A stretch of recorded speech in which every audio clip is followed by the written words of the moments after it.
Bonjour à tous et bienvenue à cette vidéo sur les amplificateurs opérationnels.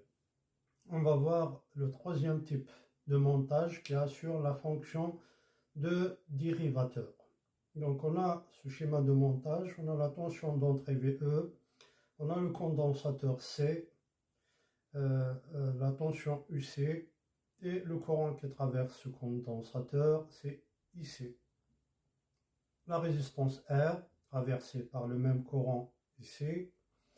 Et on a l'ampli hop, E moins E plus, la tension UD égale 0 volts et la tension de sortie VS. Donc c'est un montage dérivateur. Question. Donnez l'expression de la tension de sortie VS en fonction de la tension d'entrée VE. Bien vérifier la fonction de ce montage. Si le montage fonctionne en mode linéaire, on a E plus égale E moins égale 0 volts. Donc l'ampli hop est supposé idéal.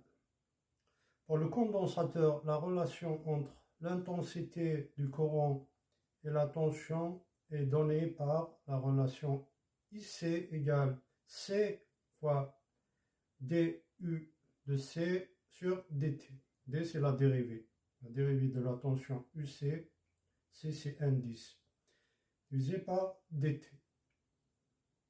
VS égale moins R fois IC. Donc, si on applique la loi d'Ohm ici, donc VS égale moins R fois IC.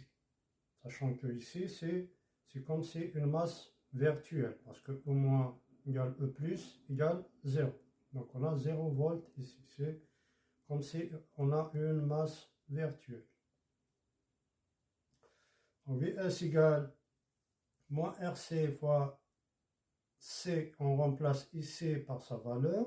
Donc ici égale C DUC sur DT.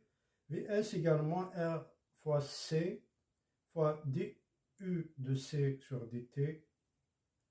Et puisque on a E moins égale E plus égale 0 volts, donc la tension d'entrée VE est égale à la tension aux bornes du condensateur, c'est-à-dire UC.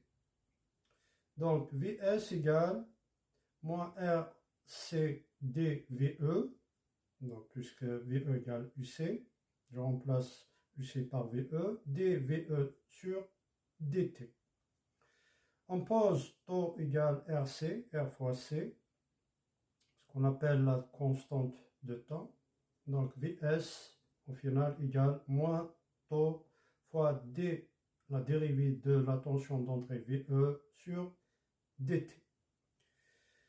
Alors la tension de sortie donc est proportionnelle à la dérivée du signal d'entrée. Donc ce montage est un dérivateur inverseur.